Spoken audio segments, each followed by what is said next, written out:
Hey guys, so as you know, I've released a course teaching people how to make dance music, and at the moment I'm releasing little samples of my course to give you guys a taster and to help you out. In this week's video, I'm going to share with you my lesson on arrangement view in Ableton Live. I hope you guys like it.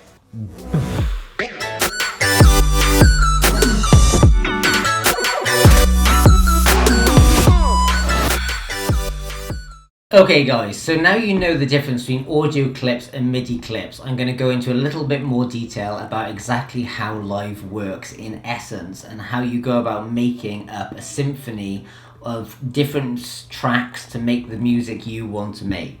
So, as I explained briefly in the last video, what you've got here is an audio strip where you can load audio clips onto. To give you the example in this video, I'm going to create more audio lines like this so we can load multiple different layers with multiple audio clips in. So, what you do is you come up to here to create and then you click Insert Audio Track or Apple T. Well, I'm just going to click Apple T because I can do it quickly. 1, 2, 3. We've now got 4 lanes of audio. Now what we're going to do is we're going to make a very basic drum pattern here. Now before I bring any samples onto these lanes, I want to teach you something about how the songs are generally structured. As you can see here, there's a darker 4 grey lines and then a lighter 4 grey lines and then a darker 4 grey and a lighter 4 grey. Any of you who have done my beginner DJ course will know that music is written generally in bars of 4. So it'll go 1, 2, 3, 4, 1, 2, 3, 4. Each of those, when I count 1, 2, 3, 4, those are quarter bars and they're signified by a darker area, then a lighter area, then a darker area, then a lighter area. And you generally want to stick within the confines of these markings to make sure your song is really in time and it's tight.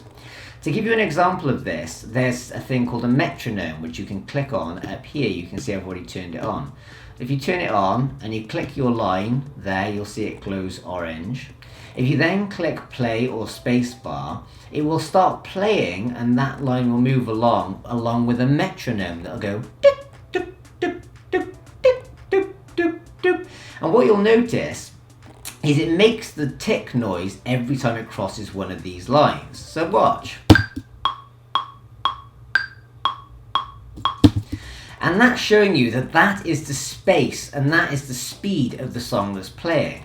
So if I was to take the tempo of the track up here and speed it up by just clicking in it and moving my mouse up to 174 BPM, which is beats per minute, which essentially tells you how many of the beeps you would hear in a minute. You'd hear 174 in a minute.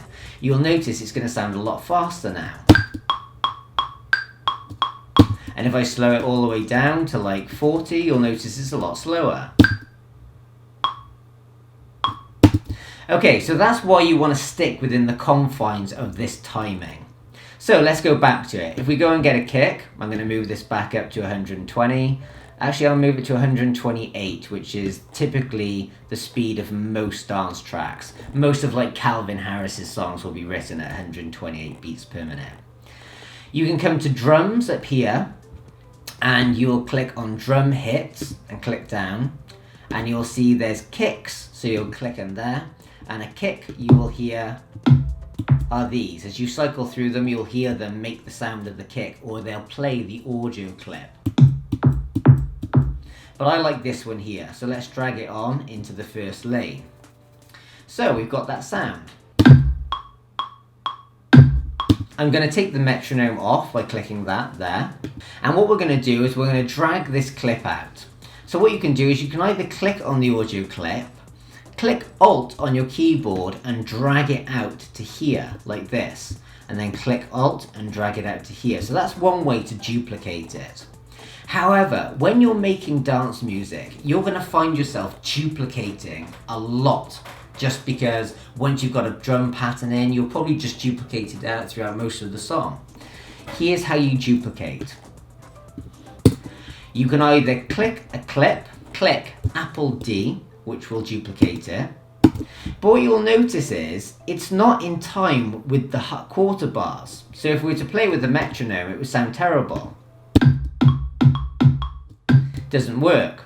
We want to stick to those bars.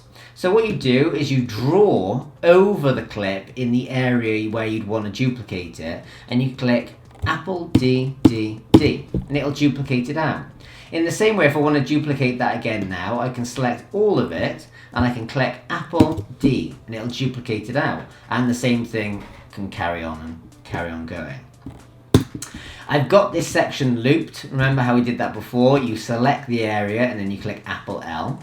Now we've got a kick looping. Take the metronome off. Now you can add a clap in. So what you can do is come up here, open up the claps, find one you like. That's one, it's quite nice. Drag it in, put it on every other kick. So you duplicate that whole area there. And now you've got a drum kick and a clap. Click a clip that you'd like to start on, or click on the timeline where you want it to begin, and click your space bar for it to start. You'll notice that's incredibly quiet. So you can come over here and you can click on it, scroll up, and you can bring the volume up. Now you've got a drum and you've got a clap. You can also add in a hi-hat. So you can come down here. That's quite nice. And typically you'll find hi-hats go on every half bar. It generally sounds quite good. So you can select that, duplicate, duplicate, duplicate, like that. And you'll now have this sound. Bring the volume up.